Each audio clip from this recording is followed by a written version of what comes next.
Hey guys, welcome back to my channel. So today I'll give you a full tutorial of how to use this blow dry brush for salon like blow dry at home. So we will approach the hair in sections. First of all, we are taking the lowermost section and then we will approach to the middle section after blow drying the lowermost really well.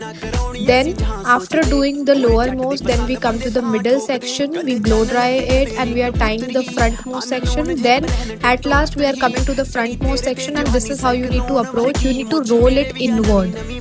So this is the final look. I really love how voluminous and bouncy my hair